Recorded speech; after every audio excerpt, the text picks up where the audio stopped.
Right. Well, what do we think of all that? It's a weird thing in Formula One, isn't it? You get input from the engineers, you listen to the teams, you listen to the radio, and it's all very matter of fact. And oh yeah, this is what we expected, and this is what's happening, and got to play with this, play with that. And yet, from the fans' perspective, from a let's not say 30,000 foot perspective, but 10,000 foot perspective, it's all very strange, very weird. And I found it quite difficult actually because watching Friday practice, and I'll get used to it, don't worry. But what I look at Formula One from a very different perspective, I think, to most of the people in the pit lane, it seems, or certainly the rule makers. And and I hope I'm on the side of the fans, or the side of the fence of the fans, let's put it that way. We're not taking sides here by any means. By which I mean that for me, Formula One, motor racing in general, Formula One in particular, all starts with great corners. I know that most of the time on most of the circuits of the world and most of the categories of racing, and indeed in Formula One in the past, most of the time has been made up on slow corners. But there are some great slow corners. Rascasse at Monaco, good example.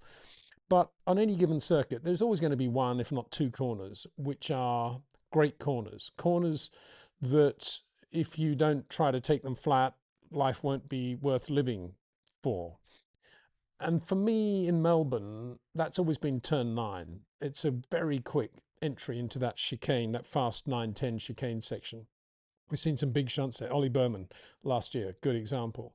And it's preceded by a very fast bit of road. It's all a street circuit, of course, but it's curving to the left, but it's flat out.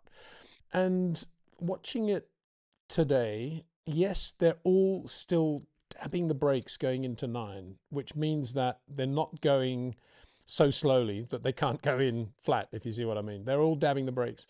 But all of a sudden, turn nine is not the dramatic corner that it used to be in terms of showing the difference between a Max Verstappen and, dare I say it, I don't know, an Ollie Berman maybe going through there, Ollie in his early stages. And so therefore I think the most telling moment of Friday practice, and this is what I'll remember it for, this is the eye-opener for me, despite all the testing we've been watching in Bahrain, despite all the discussions we've been having on this channel with Mark and Scarbs and trying to get to the bottom of what it's really all about. For me, the most telling moment was when Max had a massive lose coming out of nine. He ran wide and got on the grass and kept going.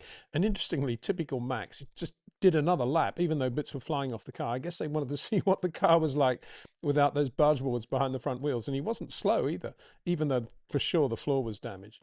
Anyway, that put that to one side.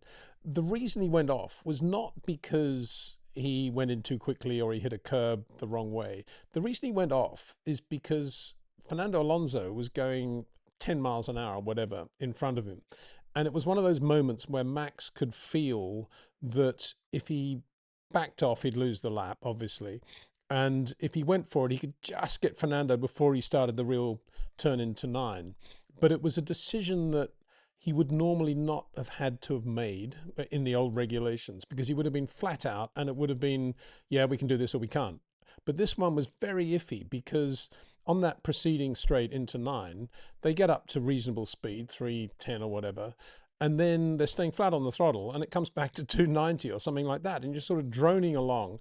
And you can imagine how frustrating that must be. And I'd never thought of this moment, that you're flat out, but you're not actually flat out. And there's a slower car in front, but you can't really do much to get past him. And what are you going to do? Do you take the gamble or not? And in Max's case, he went round Alonso and found himself on the outside as a result of trying to pass Alonso.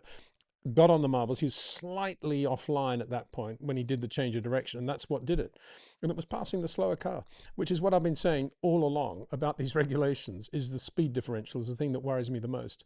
And the other thing that happened, which was pretty frightening actually, I thought, was Nico Hulkenberg coming out of the last corner, and suddenly he moves to the middle of the road and suddenly you see the car just bottoming out, sparks coming out of the back of the car. And with Nico slowing dramatically at that point, there was a lot of chat, certainly on F1 TV, about how maybe he'd hit the button which takes him out of straight line mode inadvertently.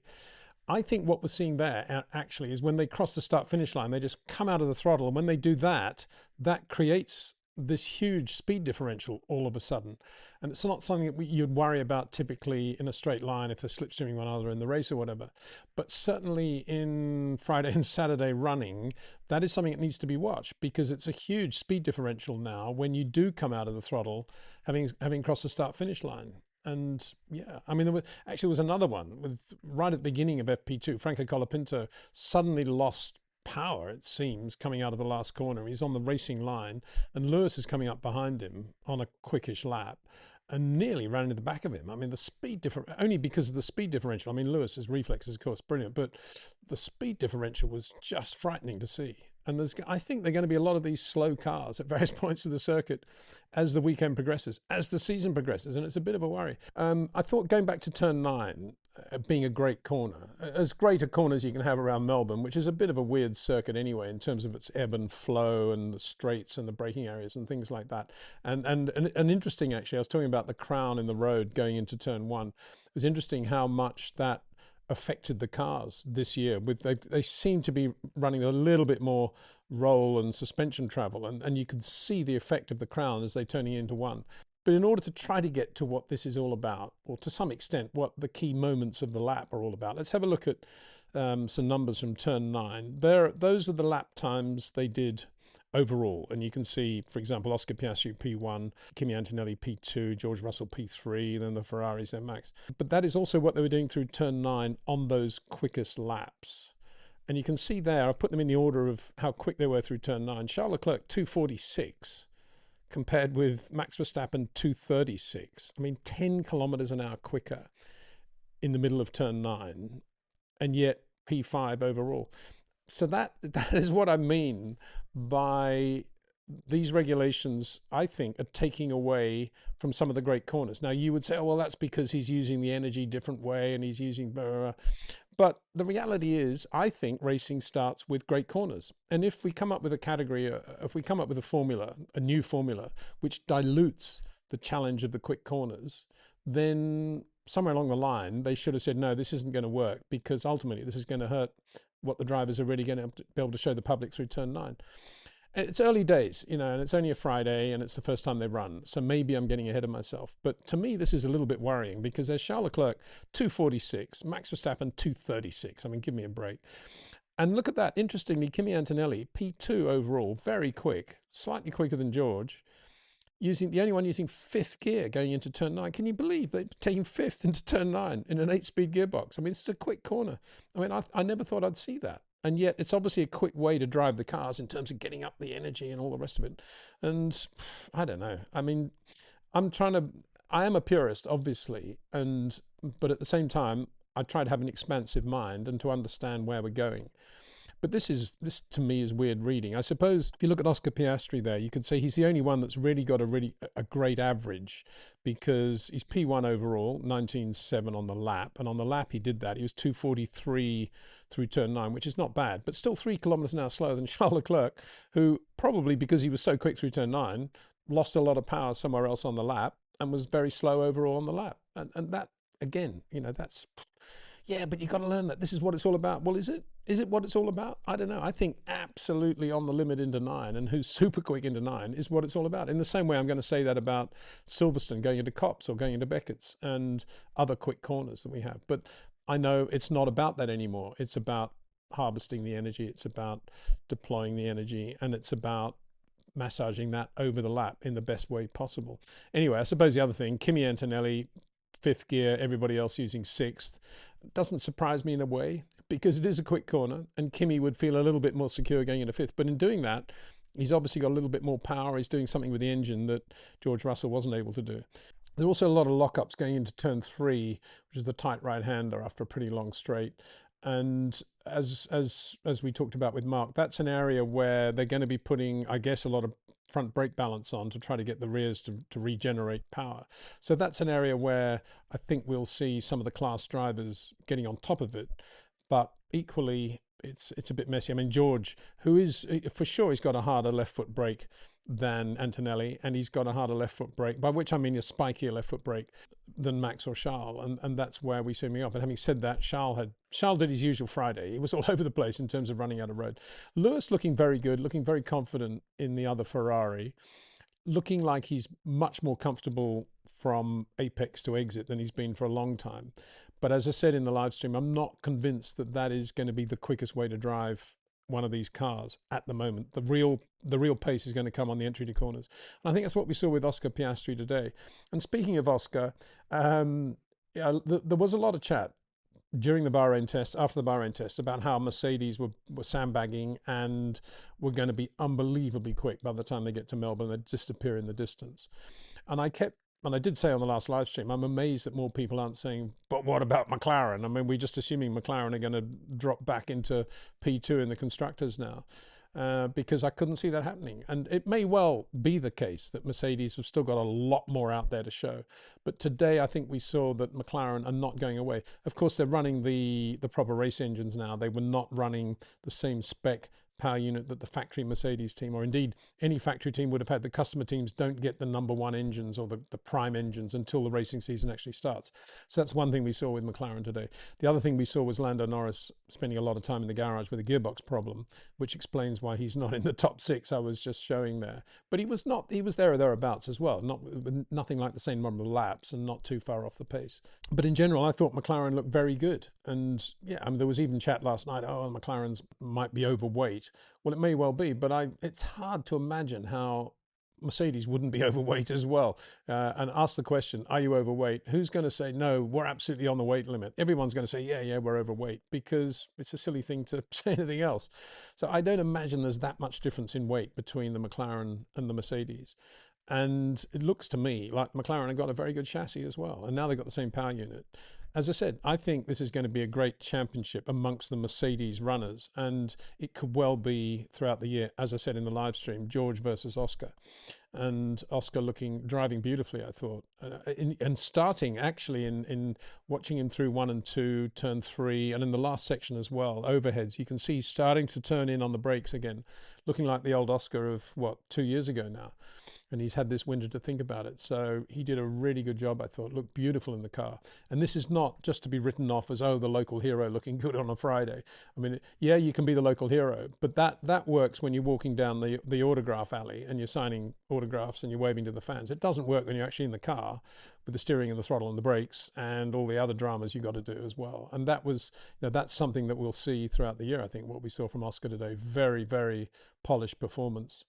And looking good. McLaren looking very good, I thought. Mercedes also looking good. I mean, there was George.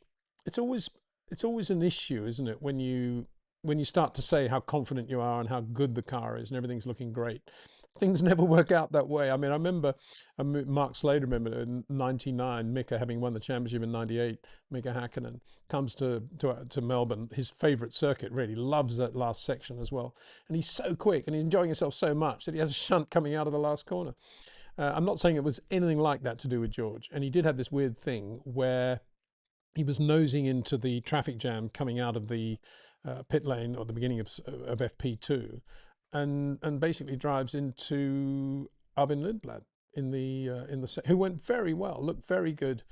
Quite wide turn-ins, but very nice harmony of inputs, and generally looking pretty supple and soft, compared alongside Liam, actually looking really good in the car, but not at the moment, doesn't look like he's going to be getting into corners early, sort of Kimi Antonelli, Isack Hadjar style, but looking very polished already, out of the box, first race, 18-year-old, pretty good. Anyway, George drove into him and they had to put a new nose on the car, and as I speak, he's under investigation for an improper release from the garage.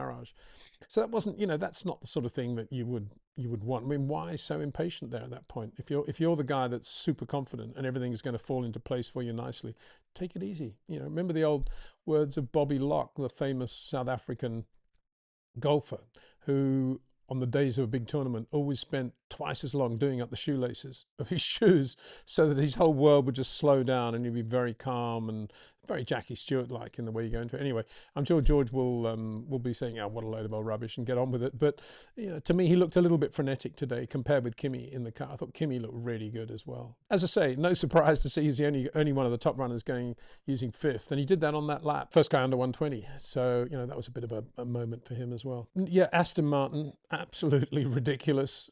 There's lots of stories now, and they're putting out the stories about vibration from the engine causing great harm to the drivers, which is why they have to limit their running. Now that will be the case, and I'm not in any way dumbing down the importance of that, if that is the case. But my cynical side says they probably regret saying after Bahrain, as they did after the Bahrain test, that they've got such a big battery overheating problem, or such a big problem with the battery, let's put it that way. But we assume it's overheating, and it's not just aero, it's also the internal cells and so forth, that they might just do one lap and park it in the Australian Grand Prix. That will not have gone down well with the FIA or with Liberty. They don't want to see or hear teams saying that sort of thing. And I think as a result, and this probably shows that Adrian Newey knows what he's doing as a team principal. He's said, oh, what about that vibration we got with the engine? Yeah, you know, health and safety, they ain't going to come near us. If we want to park the cars after one lap because of health and safety, then we'll do it. So let's talk about the vibration now. So I think that's a little bit of what's going on, but that's only my cynical side saying that, suggesting that. How would I know for sure? But I think that's probably what's going on. I don't think this vibration is as bad as they say. I think the real problem is the battery thing, and they just can't do long runs with it at the moment. I'm thinking about it, and Mark set my mind in this direction yesterday with a comment he made. In reality, what's going on is that Adrian has done his usual thing of designing this car absolutely down to the limit, and it's the car he wanted to design. And what he's also done is basically made a lot of changes to the way Honda want to do things in order to get the packaging right internally and externally around the engine. Do this, do that. And of course, Honda haven't delivered in the areas where they've had to cramp things up or whatever it is they're doing, you know, changing the height, whatever of the engine within the limits of what you can do.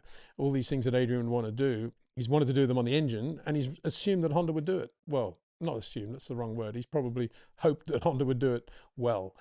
And that's where the bottleneck is. Honda haven't been able to do what, if you like, the Aston Martin team have been able to do for Adrian in building the car the way they have, on schedule, more or less. Honda haven't been able to do that. And it's because of Adrian wanting to reconfigure the way the engine's been done. So that's what's going on there. Again, very difficult to understand how Adrian could have let that slip through his fingers. But I guess at some point he had to assume that things were going okay. And whether that was for a week, 2 weeks, 3 weeks, a month, or whatever, whilst he was getting on with other important stuff, I don't know. But yeah, it comes under the heading, obviously, of time pressure. But at the same time, I don't think that's an excuse at all, because if, you know, Adrian knew when he was leaving Red Bull, he made the decision, and he knew the team he was going to. He made the decision there as well. So, you know, that all fits together. Anyway, Aston Martin, a disaster, just went round very slow and in many ways precipitated that massive lose for Max, as we saw going into turn 9. And who else? Williams didn't do much either. In the garage quite a lot. Very strange to understand that. And the mechanics sort of looking around, very annoyed whenever a camera tried to get in to see what was going on with the car, blocking the view as if there's some unbelievable secret on the Williams car that everybody else will want to steal. Yeah, right. I mean, I think that's got to be stopped in the same way that they have this rule now that the cars have to be on display on a Thursday at a certain point for the cameras and so forth. I think this blocking of the garage, when all the cameramen are trying to do is just show the fans of the world what is going on with the car, no secrets are going to be given away, and all that business of standing in front of the garage, I think it should be stamped on right now, stopped. So that was that. Cadillac, yeah, did a few laps, didn't look too bad. Audi, okay, apart from that Nico Hülkenberg thing, which is a real wake-up call. Not quite as well as you would expect, not too badly. I thought the disappointing team was Alpine, actually. I thought they'd be a little bit higher up with the Merc engine, but, you know, softly. Arvid Lindblad, as I say, very good in his first appearance, public appearance in the car, in the V-Carb. Liam Lawson sort of going round and round. And also disappointing slightly from Isack Hadjar, I think. Not a great day for Max Verstappen. As I say, the most impressive thing was how he had this huge moment, a high-speed moment. The car's bouncing over the grass, bits flying off the car. And he keeps going. That was brilliant. I haven't seen that for a long time. You know, I actually haven't seen that since, 1990, when Nigel Mansell had that massive lose at Tamburello at Imola, when Berger had him off on the grass, flat out. And he said his personal fastest lap, the following lap, having spun the car at about 185 miles an hour and done a perfect 360 on the grass. So there we are. That's Friday. Those are my initial observations, and I just hope turn 9 becomes the corner that we know and love as the weekend progresses, and we'll be doing similar comparisons tomorrow. We're going to talk, actually, I'm going to have a chat to Mark Slade later on today, so watch for that video. We'll put that out backstage, so if you haven't yet enrolled for our backstage members program, please have a look at that, because we're going to have some great discussions, and Mark will be studying telemetry and looking around at what's been going on from his perspective as well, and talking to a few mates, no doubt. And we'll be chatting with Mark later on today, so watch out for that video as well. Yeah, so see you tomorrow. We'll do that video tonight, and we'll see you tomorrow with another video after qualifying. Thanks for watching. Take care.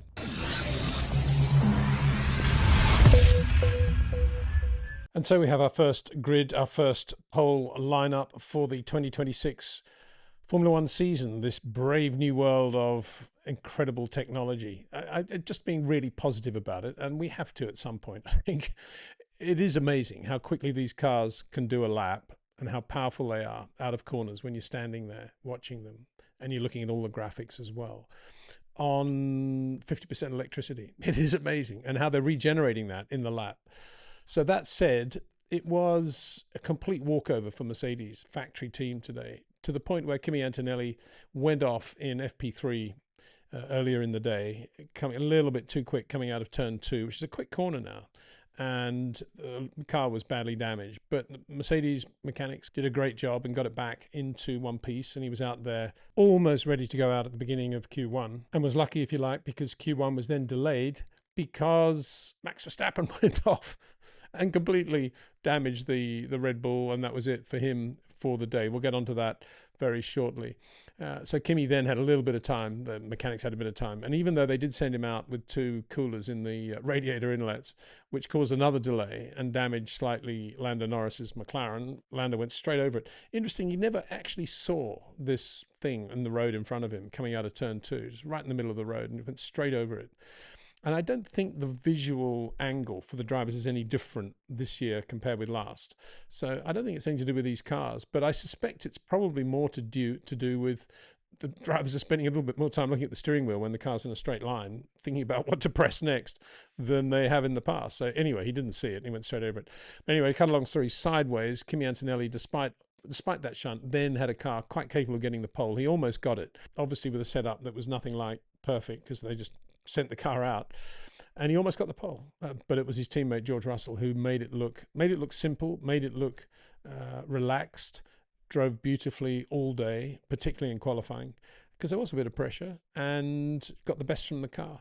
It was Mercedes as Mercedes begin new eras in Formula One. It was like, of course I wasn't there, but I imagine if you had been at the 54 French Grand Prix when Mercedes returned to Formula One with their streamliners in that race, and they just dominated everything. Carl Kling, super quick, and that's sort of number 2 driver, let alone Fangio, and it was a similar thing. Mercedes just arriving in force. It was almost as if, whoa, this is overbearing. I've been making the point several times, we shouldn't underestimate McLaren, and obviously Oscar was quickest yesterday as well. So what happened to McLaren? They tended to be out a little bit earlier than Mercedes, and obviously on a street circuit, you're not going to get the track absolutely at its best at the beginning of a session. It's always going to get quicker.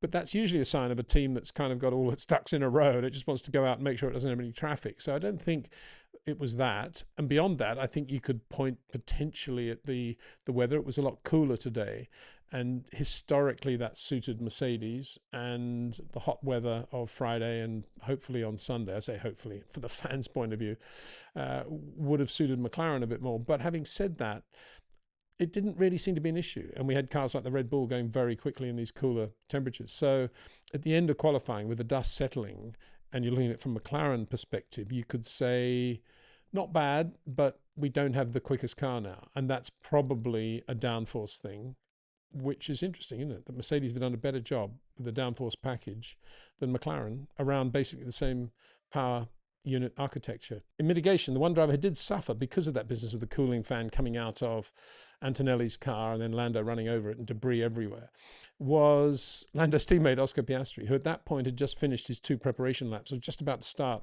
his first proper lap in Q3 and had to back away from it, obviously, which meant that when he did go out on that set of tyres, they'd lost their edge. And then by then he was really pushing hard and had to leave a bit of margin. You could say that on the second set, which possibly accounts for Oscar being beaten not only by Isack Hadjar in the second Red Bull, but also by Charles Leclerc in the Ferrari. So a disappointing day for McLaren, but not a straightforward day from which you could draw too many conclusions, other than that Mercedes are just doing an unbelievable job at the moment. So that was that. Let's talk now about Max's shunt, because this was, it's very unusual, very uncharacteristic, and it was in Q1 as well. It was in his first flying lap of Q1, first corner of Q1. He went out relatively late, as Red Bull and Max would, to get the track a little bit quicker. But here already you can see some issues, because yesterday, as Mark Slade pointed out, Max was very quick yesterday, bearing in mind he did his time quite early in the piece, and the track was going to get quicker later on in that session in FP2. But because it was FP2, there's a very good chance that Max was always going to have enough time and space that he needed to do the correct preparation lap. When you're doing a preparation lap with the track pretty much cluttered with cars in Q1, when there's been a delay anyway, it's much more difficult to get everything right. And they're throwing in the air so many balls at the moment. It's not just tire temperature and brake temperature. Obviously, it's harvesting the energy as well on the outlaps. And yeah, Max would have had a full battery as he came out, but nonetheless, you'd be still playing around with that. And it's very difficult now to get the front brakes, as a result, up to temperature. And it's interesting to see how the whole world of braking is changing now because of these 2026 regulations. And just in a nutshell, the back of the car, the rear brakes are basically now dominated by the MGU-K, the motor generation unit kinetic energy. And that is effectively the braking system for the back of the car. Now, normally on an electric road car, you'd have one of those possibly on all four wheels, or certainly the front and rear axle. And that's how the braking is done. And in terms of the brakes themselves, the things we know and love, the calipers, the discs, etc., it's interesting to see the trend now, because Brembo are starting to look at 4-pad front brakes, thicker discs, everything bigger at the front, and much lighter and smaller on the rear brakes. So, and of course, what we can't really talk about now as a result of all that is brake bias, front to rear, whatever it is, because it doesn't actually involve a lot of braking as such in terms of the actual physical brakes on the rear of the car now. It's all done through the MGU-K. Not all, but most of it is done through the MGU-K. So you can talk about a bias between the two axles and the torque of the two axles. It would be the right way of doing it. Now, on top of all that, one of the ways of harnessing power is to have as much generation from the rear of the car when the car is slowing as you can possibly have. And that is a very fine margin between brakes at the front running at the right temperature and the rear of the car, which is, in terms of stopping, is all to do with the MGU-K and how you balance that ratio front to rear. And what happened with Max was that he began his lap and he went over the start-finish line, and then he hit the brakes. And I say hit the brakes because Max's initial input is always really svelte, but nonetheless, he hit the brakes, if that's the word we should use, went down a gear, and the rear just locked on the car and just spun him around. He was a complete passenger at that point, and they stayed locked. And he was, I think he was in such a state of shock that had happened, that he forgot to take his hands off the steering wheel, which again is very unlike Max Verstappen. He's normally pretty good on those tiny details, but as it happens, he's okay. It was a bit painful, but he's okay with the hands and wrists. And that, to me, looks like a Max Verstappen who's having a conversation before qualifying with these race engineers saying, okay, Mercedes definitely have the advantage here. I think we're potentially looking at the front row. I want to have a go at the pole. I think we can do it. And as proved by Isack Hadjar, that was by no means an exaggerated thought, because I think had Max not gone off and had a normal session right the way through, I think he would have been fighting George for the pole. I'd say that. But going back to the discussion that he potentially would have been having with the engineers, it would have been, so how can we maximize the power? And well, Max, we've got to go right on the edge of how much we can load towards the rear of the car, the rear axle, because that's how we're going to get the most energy out of the car. And Max would have gone for the absolute limit, because that's the way he is on that. Probably more than any other driver in the field, I suspect, in this really weird new world of how late am I going to brake into the corner? When can I get the power on? How am I going to do the rotation? Can I get in earlier? All those things that we used to talk about, they're kind of still there in the background once you've got a decent racing car underneath you. But you can't get a decent racing car underneath you now in these regulations unless you've got things like the front and rear axle ratio, balance, whatever you want to call it, properly sorted to the maximum of what is achievable. And Max was right on the edge, I believe, as he began this lap. And I don't think the fronts were up to temperature. So I don't think the car was getting a lot of retardation from the front brakes.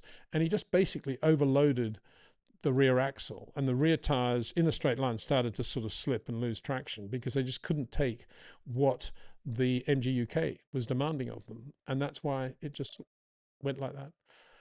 And yeah, you could say, well, it's the same for everybody. And it is the same for everybody. And this was, to me, a classic example of Max being absolutely on the edge of what is doable and being very confident, not very confident, but being confident, warily confident that he could pull it off.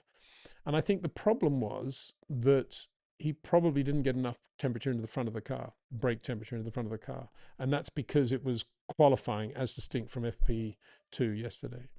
And so all these things come into play. And it's all to do with, obviously to do with the new regs, but it's also shaving the new regs and how you do it. And if you're in Mercedes, you don't need to run the risk. You don't need to shave it that tightly. But if you're in a Red Bull, and full credit to Red Bull Powertrain and Phil Prue and the team there for the engine they produced, and Ford obviously for their input as well. Great performance for that new engine. The Audi engine too, pretty good. A big thumbs up for them too. But Audi, of course, are the reason that we don't have the MGU-H on the car anymore. And if we still had the MGU-H, none of this would be happening. But it's because we're relying completely now on the MG-UK that we've got this incredibly fine balance that needs to be struck between the front and rear axles. And Audi, of course, said, we're not coming into Formula One unless you get rid of the MGU-H. It doesn't apply to road cars. We've never used it in our technology. It's incredibly complicated anyway. Let's get rid of it. And the FIA rulemakers acquiesced to that. And that's the reason we're in this. So you can almost blame Audi for what happened.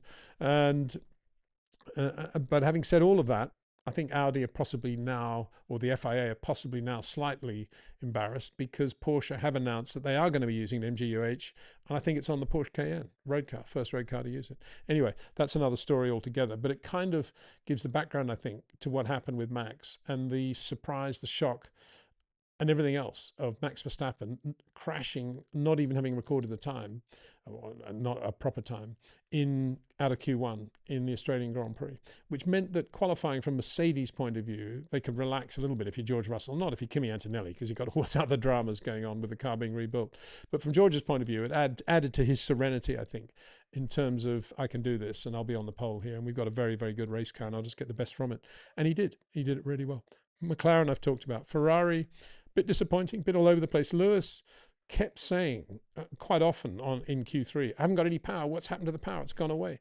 And that's so frustrating to hear that, isn't it? And they got it sorted in the end, and he was there or thereabouts. But he won't be happy with P7. Charles Leclerc, P4. Not a good way for Lewis to start, given how relaxed and good he's looked in the car. Actually, he's looked very relaxed. He's had great body language in the car so far, and that will be a disappointing result for him. We'll see tomorrow whether or not Ferrari do have some sort of advantage off the line. And it could well be a double whammy. They could be very good off the line, and everybody else could be really pretty stodgy off the line, in which case we might see quite a lot of overtaking with those red cars going into turn one. So watch this space on that one. So George Russell beat Kimi, his teammate, by 0.3, which is very impressive by Kimi Antonelli, actually, if you think about it. Really impressive for him to be on the front row, Mercedes front row. And then P3, Isack Hadjar, who just did a great job, just really good, workmanlike. And a lot of people have been saying, I think Nico Rosberg began all this by saying, that he shouldn't, a guy like Hadjar should not accept that second car at Red Bull. It's going to be the end of his career, and complete rubbish, of course. And what we're seeing now is a really, really good driver in the other Red Bull alongside Max Verstappen. As I've been saying for quite a long time, what a great driver combination that is. And what a great job he did on a day when the team were nowhere, really, with Max. Well, they were nowhere. And here's Isack, P3. I can't think of any other Red Bull driver in recent history, apart from Daniel Ricciardo, in the other car, if you like, who could have done that. And so, yeah, brilliant job. And he's pretty low key about it all as well, which is really nice to see. So very, very good job by Isack Hadjar. P4, Charles, as I say, he'll be disappointed. But having said that, he's potentially got quite a good race car, assuming all the bits stay together and he's got power when he needs it and they can harvest it how they need to and the tyres are right, all the other variables with which they have to play. Oscar was P5, Lando Norris P6, and Lewis P7. Liam Lawson eventually pipped Arvid Lindblad, but Arvid did a very, very good job all weekend, has so far done a very good job all weekend in the other racing bulls, and Liam Lawson effectively doing this. He did 19.9 actually, pretty good lap from Liam Lawson in the end. Arvid 9th, and Gabriel Bortoleto would have been out there in Q3. He qualified 10th. He was 10th quickest in Q2, but the car ran out of power before he reached the start-finish line, so that was effectively he couldn't take part in Q3. They didn't know why the car just stopped. It stopped and they couldn't get it restarted, but a very, very good job by everybody at Sauber under Jonathan Wheatley as predicted, and Nico Hulkenberg too. Good job, good workmanlike job. And what Carlos Sainz must be thinking now about his decision not to go to Audi but to go to Williams, I don't know, but he didn't even do a lap in Q1 in the Williams, which is astonishing, really. Finally, Aston Martin. Well, Lance Stroll didn't do much, but Fernando Alonso got a few laps in FP3, and in Q1 was on the verge of getting through to Q2, ended up being 7/10 slower than Oliver Behrman in the Haas Ferrari, but from where Aston Martin Honda were to where they are today, quite a big step forward. So that will be encouraging for them. I thought it was quite interesting that basically Fernando confirmed everything I was saying yesterday in the press, when he talked to the press after qualifying, when he talked about how limited they were on batteries. But they got enough just to do a little bit of running, and every time they run now they get the car going a little bit better. No mention of the vibration at all, as predicted. So I think the conclusion is, yeah, of course they have vibrations, quite a lot of engine vibration. You see it on a lot of the cars now, the mirrors moving, things like that. But I suspect all of this is because Honda have had to change battery suppliers. They were using McLaren electronics, applied technology, McLaren applied to do the batteries. Now they're not, they're using a third-party company. And that battery that they're using is just getting shaken to bits by the vibration. I think that's what's going on. And as soon as they get the battery thing sorted, they will be able to put in some laps and start developing that car. It looked great on the circuit. It's a nice looking car, but at the moment, that is the issue, I think, the batteries. And Fernando, again, doing a very, very good job, as Fernando always does. So in normal circumstances, we could be saying, wow, Max Verstappen had this problem, but look what Max could do from the back of the grid. We've seen it so many times. Roll on the race. Let's see Max. But I'm not that confident now, because there are so many other things going on in Formula One to get the cars to work and to pull off an overtake and to make sure it all happens in the right way. We'll see tomorrow. Maybe the regulations will make it easier to overtake, and maybe that'll play into Max's hands at the back of the grid. Equally, there are so many things that can go wrong, as we've seen today. So we'll see what happens tomorrow, and we'll do another video, of course, after the race, and I'll be chatting to some special guests after the race too, if you want to join us backstage as a member of this channel. So thanks for watching. Take care. See you tomorrow.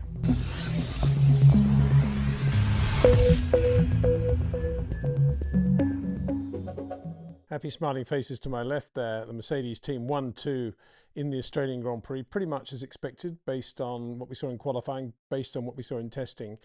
But a fraught, almost traumatic race. Yes, definitely traumatic race if you're an Australian fan, in Melbourne at Albert Park. And interesting to see there in that picture, actually, that Charles Leclerc doesn't look particularly happy. And I kind of sympathise with him. Well, I do sympathise with him, because he was absolutely brilliant at the start and led the race for quite a long time, particularly when strategy calls came into play and Ferrari didn't bring him in on the first virtual safety car, which is a massive mistake, which is probably why he's not smiling. But beyond that, it's because it wasn't a racing driver's race, this. And I don't think any of them will be in 2026. I think that is the problem with the new regulations. I can imagine a lot of people out there now going on and on and on about there being 8 place changes in the first 8 laps of the race. But for me, that sort of thing is reserved for gaming. That is what computer games are all about. This is a Formula One Grand Prix in the Formula One World Championship with enormous heritage and with enormous gravitas throughout the world. too. And I thought it was just ridiculous.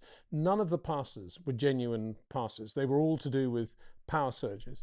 The only good thing, actually, I thought about those first 8 laps was how absolutely stunning Charles Leclerc was when he was having to get offline to try to protect himself against a power surge from the Mercedes. And I thought that was just brilliant. Really, really impressive car control from Charles, and very, very brave to be where he was on various parts of the circuit. Indeed, very quick parts of the circuit.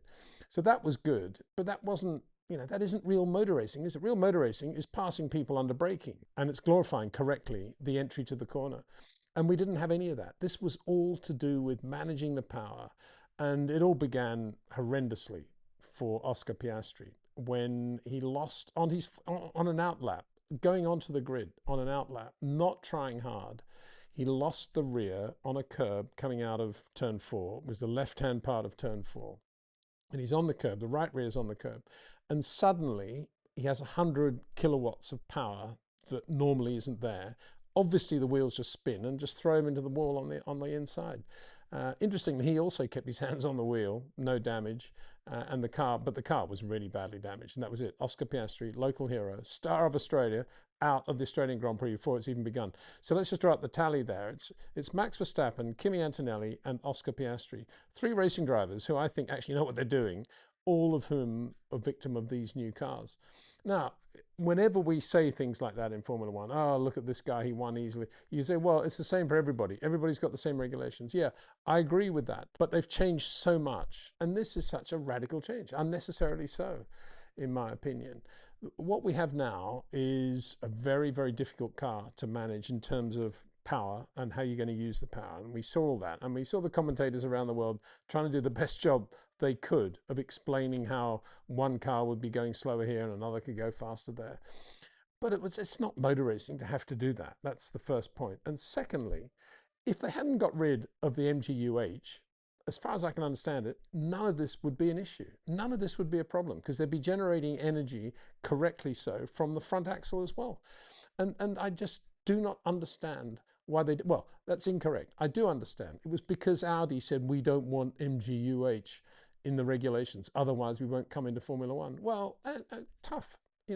Formula One had done a very, very good job of nurturing MGU-K and MGU-H, nomenclature that nobody had ever heard of, really, apart from the experts, before Formula One introduced it in 2014. And now, glibly, it's just thrown out MGU-H, a critical part of what made the electrified cars, if that's the right word, relatively normal to drive. And now we've got rid of that. But of course, there is another side to this, and that is that if the motor racing world imploded tomorrow, and all we were doing was racing wheelbarrows, then the racers would be out there racing wheelbarrows. So whatever it is, let's get out and race and let's not complain. That's fine in itself, but you have to see it in the context of Formula One having grown to where it is today and making such radical changes. I mean, when we went to groove tires, I thought that was completely ridiculous as well, but it was just one element. And everything else kind of worked around it. And yeah, it was seen after a while to be completely ridiculous, even though Max Mosley never apologized for doing that. And so we went back to normal tires again. But in 2026, the change of the power unit is so fundamental that it makes a nonsense, I think, of the sport, particularly with all the other things we're changing as well. And I don't buy the 8 place changes in 8 laps success story, because it was just a blur of well, I don't know what it was. It was computer gaming. That's all it was. It wasn't real motor racing. And it was very, very fortunate we didn't have a start line shunt. Not really covered by the cameras, but you can see it on the replays on the super slow-mo, is Liam Lawson making a very slow start in the other Racing Bulls V-carb. And behind him, Franco Colapinto, I don't know what speed he's going at this point, but as you can see from this snapshot we've done just after the start, you can see some cars still in first gear, some in second, but it's all an exact moment in time. And at that specific instant, Liam Lawson is doing 43, obviously with some sort of battery or power problem. And Colapinto, much further back on the grid, is doing 125. And so you can imagine the speed differential there. Just interesting looking at that snapshot at the different speeds and how much variation there is. This is what we were talking about in the build up to the race. Just go through it. George Russell, so he's on the pole, he's on the clean side of the grid, he's already in second gear at this snapshot moment, 119. Kimi Antonelli on the dirty side of the grid, still in first gear. He's got a lot of wheel spin. Maybe it's because he's in first gear, 109, so big differential there. Isack Hadjar doing a very good job already in third, maybe short shifting up to third to get that sort of speed, 139, very quick amongst the front runners. Charles Leclerc, very good, but 108, not instantly quick off the line, but very good once he gets into the intermediate gears. Lando Norris, 146 in third gear. Yeah, very good from Lando. Lewis Hamilton, fastest of all, 162, when George Russell's still doing 119. I mean, that is unheard of, that difference in terms of a normal race start. But welcome to 2026. And it should also be noted that Lewis did that from the dirty side of the grid. And then you got Lawson in trouble there in first gear, 43 kilometers an hour in the middle of the pack almost. Arvin Lindblad doing a very good job, 124 in second gear. Gabriel Bortoleto, 112. Not bad for the Audi in his first start. Oliver Behrman, a little bit slow, probably a bit too much wheel spin. Also having to take avoiding action of Liam Lawson, still in first gear at 100. Ocon 147 alongside him, so big difference there in speed. Pierre Gasly 143, pretty good for the Alpine Mercedes. Alex Albon, good in the Williams too. There's Colapinto 125, about to confront the Liam Lawson car. Fernando Alonso not too bad either, off the line in the Aston Martin Honda 125. And Sergio Perez, look at that, in the Cadillac Ferrari 142 in third gear. So Sergio knows what he's doing when it comes to controlling the back end of the car. Very, very good. Quicker than Valtteri, 137, and giving a good demonstration. Oliver Behrman to one side, bearing in mind he did make a slowish start and was then in trouble with the slow Liam Lawson car. How good that Ferrari power unit and drivetrain is off the line on the customer cars as well. Max 126 with a battery problem off the line in second gear, so that's where some of his early race pace disappeared to. Carlos Sainz very quick in the Williams, 158, and finally Lance Stroll 120. So Colapinto showing great judgment and car control, you got to say.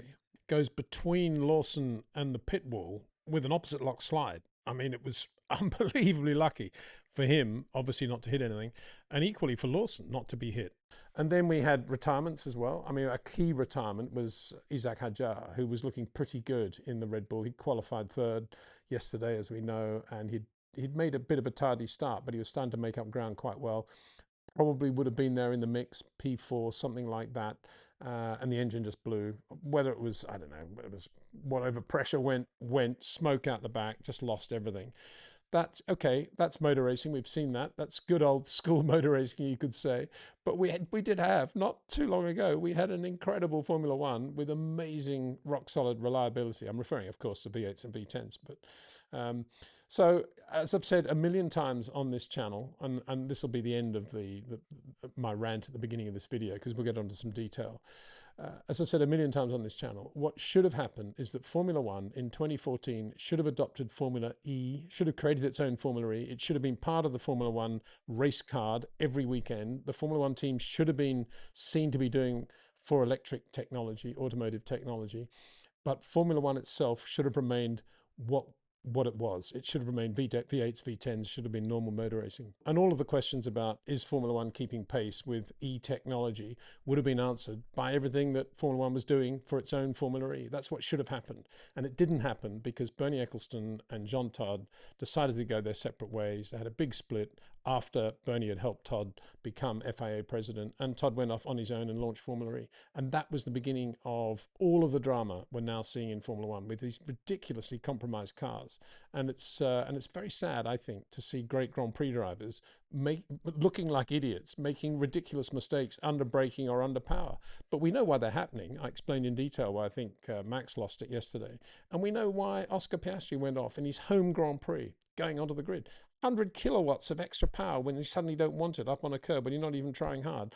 I mean, give me a break. It's difficult to imagine how they could have seen this as a step forward for Formula One. Anyway, the job is to report the wheelbarrow race. And so we will report the wheelbarrow race. And it was a very, very good win for those smiling faces you can see there.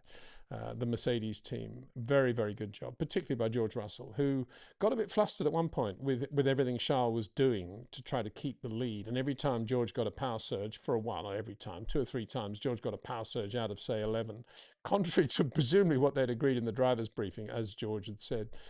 which was, if there's a passage there, don't make it difficult to pass into the next one. Of course, Charles did make it difficult because it's Charles Leclerc, for Pete's sake, in a Ferrari in Australia. And so there was Charles on the dirt, on the loose, and doing what he did. But ultimately, it came down to, guess what? Another poor strategy call by Ferrari, because it was a virtual safety car when Hadjar's engine blew on lap 12. At that point, it was still Charles Leclerc in front, George Russell behind him, then Lewis Hamilton, then Kimi Antonelli. And Ferrari leading the race, you could argue it's a slightly more difficult choice when there's a virtual safety car, whether to come in or not. George presumably saw Charles staying out and came in straight away. So did Kimi Antonelli. They did a stack stop, did pretty well with it. Both Ferraris stayed out. Lewis got on the radio straight away to say one of us should have come in. Why did we both stay out like that? We should have split our options. In my opinion, I didn't think there was any decision to be made whatsoever. I don't understand why Ferrari didn't bring both drivers in exactly as both Mercedes drivers were brought in, because the only downside would have been George not coming in then and staying out, getting track position. But it wouldn't have made a lot of difference because Ferrari would have had new tyres. They would have been in good shape. They would have been given their free pit stop. So I don't understand. I mean, Lewis obviously makes a very good point about splitting the options if they're uncertain. But in my opinion, that both Ferraris should have been brought in straight away. I just don't understand. It's a classic example. Well, it's a good example, actually, despite everything that's going on in Formula One at the moment with all the regulation changes. Some things never change, and that is the Ferrari strategy calls. And the funniest part of this race, not that there were many funny parts anyway, but a funny part of the race, I thought, was right at the end of that VSC period when both Ferraris came out of the last corner, the second last corner, as slowly as they possibly could, in the hope that Ferrari were going to suddenly say, yeah, come in, change tyres. And Lewis almost ground to a halt, hoping that call would be made. And the drivers should do it and, take the initiative and come in on their own. But presumably at Ferrari, they have some protocol there that prevents them doing it. I'm not sure that protocol will last for much longer. But I thought it was quite funny to see how slow they would, please give me the call. Because that was the point at which Ferrari effectively then lost the Australian Grand Prix. Because, there were some other virtual safety cars. Ferrari ignored those as well and brought both drivers in ultimately under full race conditions, which is how they got beaten. They were not that far away from the Mercs as far as we could see. But then again, we don't know how much margin George was probably playing with. I would imagine a massive amount. And so I don't think we should read too much into that. And Charles Leclerc, just brilliant into the first corner to take the lead. George, I think, was kind of ready for that and seemed relatively serene, but it got a little bit frenetic within those 8 laps and passing and repassing. And then, of course, it was settled by this whole business of the strategy call or the lack of strategy call on lap 12. But Lewis Hamilton also very good off the line and was in a position to kind of be up in the top 3, but then had to back away to avoid the traffic. Another very good car off the line was Arvin Lidblad in the other Racing Bulls, or in the Racing Bulls, did very well and was right up in the top 3. And again, a little bit game show, but no decrying Arvid's driving this weekend. Just superb to see him on his debut, aged 18, driving as well as he has, and eventually finishing in the points too. So good, very good result for him. P4, Lewis Hamilton, very good drive by Lewis. Towards the end of the race, his tyres were in slightly younger than 3 laps younger than Charles, and he was closing on Charles. But Charles very good under that pressure as well. There's no way he was going to blow it at that point. So Lewis finished a strong 4th. So that'll be a good way. He'll feel good about this race, I think. And he's probably feeling pretty good about the regulations because there's a lot of power oversteer control. There's a lot of, it doesn't really matter what you do into the corner. It's all about the exit of the corner. Just make sure you harvest enough energy going in. And that kind of suits Lewis quite well where he is with his driving now, in that he still obviously is extremely good from rotation point to full exit, to full power. And where he was losing ground to Charles into corners is kind of been neutralized by the importance of that part of the lap now being used purely to harvest power. So it's kind of helped Lewis, I think, there to get a little bit nearer to Charles with his driving. P5 Lando Norris, who made a good start, but then lost a lot of time and speed and momentum coming out of turn 2. Lando a little bit going nowhere for much of the race. And his tyres went off quite quickly as well. He started on the mediums, as did most of the key runners, apart from Max, who obviously started on the hard tyre because he's at the back of the grid, against all predictions from Pirelli, who didn't even have starting on the hard tyre as one of their possible race strategies. But anyway, that's what Max chose. And he did very well on the hard tyre. But anyway, we'll get on to Max in a second. And Lando was going round and round and round. But eventually, when Max was in his mirrors, and now on his second set of mediums, Lando choosing to run a two-stop strategy, he started to drive really well. And it was a very good battle. And Max actually, with all the... He got within the required 1 second coming out of the last corner, where after which he would then get his overtake boost and all the rest of it. But he was still unable to do anything about the McLaren and eventually finished 6th. And I think, again, that the Red Bull strategy was questionable because he stayed out correctly so and gained track position when his teammate Isack had that engine failure on lap 12. But then 6 laps later, when Valtteri Bottas stopped in the Cadillac, there was another virtual safety car and Max came in. And I was amazed that they did that. I can't imagine that his hard tyres would have gone off that much at that point, bearing in mind that was 18-lap stint. And bearing in mind, the one-stop runners who'd started on medium were doing something like 46 laps on the hard tyre. And yet they brought Max in and put him on the medium, on which he didn't go that well. And their tyres went off quite quickly and then back on the hard tyre again. So it was a two-stop strategy with quite a lot of questions about the tyre management of the Red Bull RB17, yet therefore to be answered. Early indications from the team is that there was a surprising amount of graining on the hard tyre, but even so, whether it was more than other teams were suffering remains to be seen. P7, really good drive by Oliver Behrman. Had some very fraught moments with his teammate, with Pierre Gasly and various others, but eventually pulled away from them all, Lindblad too, and to finish 7th. Excellent drive. As we said yesterday, Haas a little bit disappointing in qualifying, but wow, didn't they do a good job in the race. Esteban Ocon finished 11th in the other car. Arvid was 8th, stellar drive in the Racing Bulls. 9th, I mean, we've been criticising Audi for forcing Formula One into getting rid of the MGUH, but here they are in the points with their first race, 9th with Gabriel Bortoleto. Very good drive. Very, very good drive by Gabriel. He's really looking to be a real star of the future. Excellent performance from him. 9th in the Audi. And remember, of course, that is a brand new engine as well, like the Red Bull powertrain Ford. And 10th, Pierre Gasly, making up a little bit, again, for dramas with Alpine. Didn't have a massive amount of downforce or grip, but classic Pierre Gasly, aggressive drive, maximising the car, finished 10th for Alpine Mercedes. Honourable mentions should be given to Sergio Perez, who drove very well in the Cadillac, I thought, and was in the sort of back of the midfield pack for a while, doing pretty well. And Fernando Alonso, who started on soft tyres, which is a pretty good indication of we're not going to go very far in this race. But he was there or thereabouts with the sort of backpack as well in the Aston Honda. And at least they put on a slightly better show than I guess some people had predicted. And the car, obviously, I still think, obviously, it's not bad at all. Probably a very good car. They just need to get the battery problem solved. So I'm going to continue to be enthusiastic about Formula One, to be enthusiastic about drivers and what they can do in the cars. As I said yesterday in the qualifying video, if you take everything that's going on at the moment in isolation, it is amazing how quickly these cars can be driven around one lap of any given circuit, given how small the power is now from the internal combustion engine and how much electric power it has and how it's recharging itself over one lap. That is a technical achievement. Anyway, thanks for watching. Congratulations to Mercedes for the job they've done. Far better than anybody else in this very difficult technical formula. And see you again at the back end of this week when we do our 3 regular videos from the Chinese Grand Prix. We'll be doing a live stream midweek too. And I think I'm talking to Cameron on Monday. That'll be fun. Anyway, take care. Stay safe. See you soon.